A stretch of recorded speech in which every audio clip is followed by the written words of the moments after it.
So this video is all about treating rosacea. What causes rosacea? What triggers it? What makes it worse? What are the key ingredients that you need? And what is the single biggest mistake that you're making? I'll explain that one at the end, so make sure you hang around.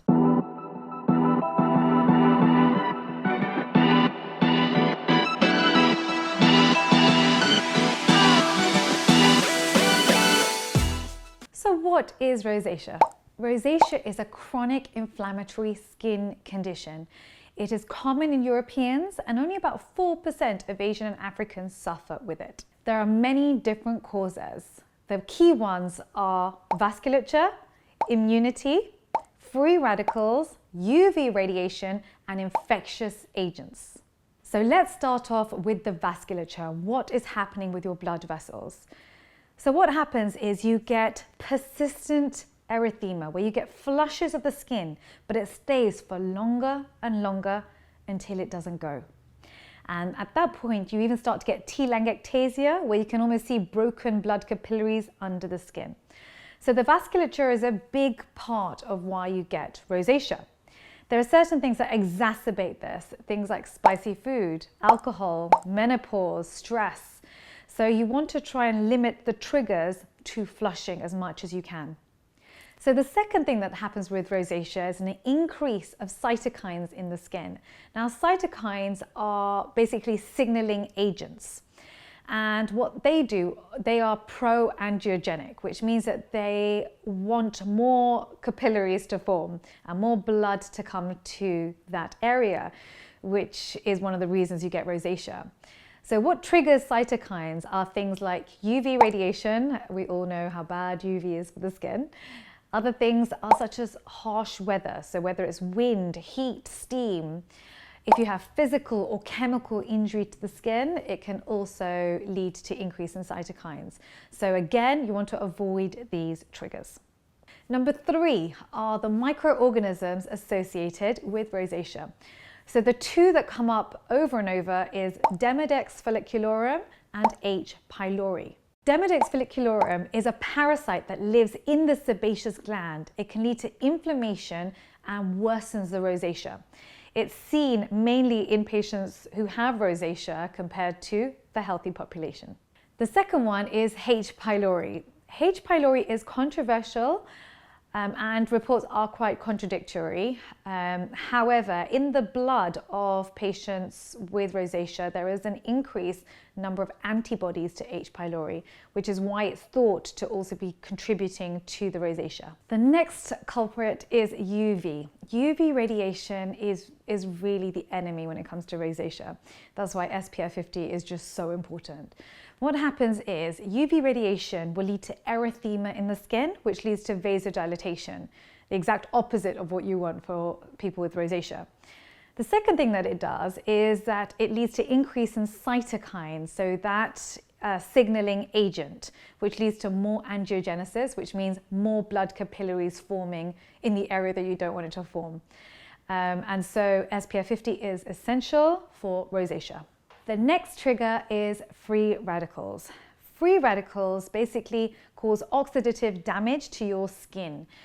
And then what happens is the natural functioning barrier doesn't work as well. And so you have an increase in cytokines. And as we've already discussed, cytokines equals more capillaries equals worsening of rosacea. So this is why really you want to be wearing antioxidants in your skincare routine in order to minimize the damage that free radicals do. Foods to avoid are dairy, such as cheese and chocolate. You want to avoid spicy food because obviously you don't want that flushing.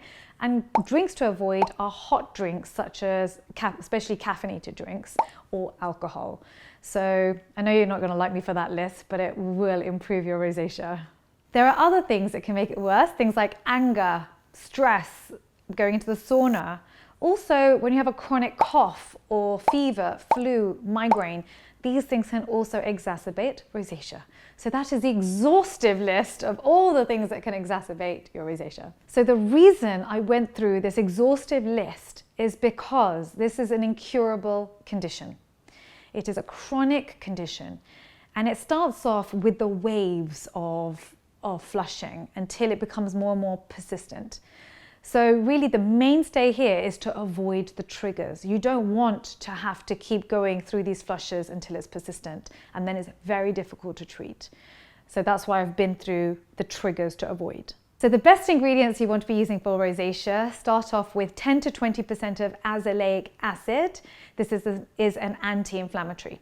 The next ingredient I recommend is your vitamin C. So you can use up to 20% of vitamin C, and that basically mops up the free radicals and prevents any more inflammation taking place in the skin. With your vitamin C, we have a full video on vitamin C. It's good for you to go through it so you can see which type is best for you and which products I recommend for your skin type. The next ingredient I like is panthenol. About 1% is what you're looking for. It's also known as B5. I think it's also in The Ordinary. They have B5.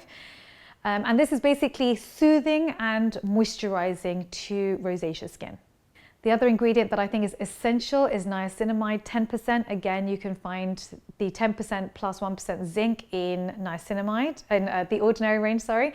And I've done a whole review for you in the vitamin B3 video that I've made. So it's good for you to have a look at that if you want to learn more about niacinamide. Now, to the common mistakes that get made with rosacea.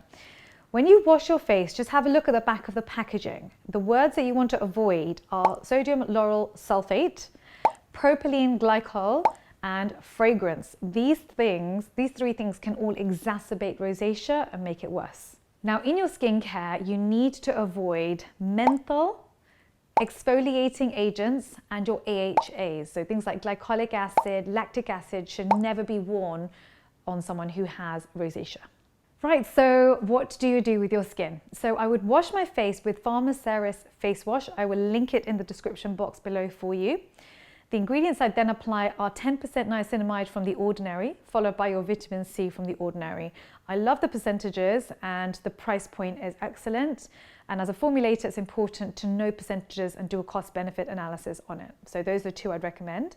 I would then moisturize with Sesderma Aslac Face Moisturizing Cream. And that would basically be your full skincare routine. The most important thing, however, is to avoid all the triggers that we've discussed in this video, because if you do that, you're not going to get that persistent erythema that you're worried about. You end your skincare routine with your Sesderma face cream, and I will link that in the description box for you. So that whole skincare routine is your nighttime skincare routine.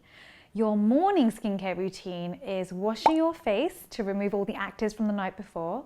Apply your moisturizer. You want a nice thick moisturizer followed by your physical SPF 50. You don't want a chemical SPF 50 because that thermal energy on your skin can lead to more flushing of the skin. So please make sure you watch my sunblock video to see the best physical sunblocks for your skin. So I've done a whole review for you. The other thing too that's ideal for you really are the Dr. V sunglasses. This basically blocks this entire area where you get rosacea. So it stops UV from actually hitting the skin. So this is what it looks like on. It basically covers your entire zygoma area. So the area that you actually get UV on the skin and where harsh wind will hit this area, leading to more flushing. So it's worth purchasing if your rosacea is really bothering you. And I would wear it in the car or if you're out and about, not necessarily to some fancy party, but if you are concerned about your rosacea and you don't want the triggers, it's worth getting. And I'll put the link in the description box below for you. For more information on skin of color, products we should and shouldn't be using, please do download your free ebook. For your weekly teaching on skin of color, please do subscribe and hit that notification bell. And if you've got any questions on today, please write it in the comments. If there's any videos you want me to make, you know I'll make it for you. Please write it below. And thank you very much for listening.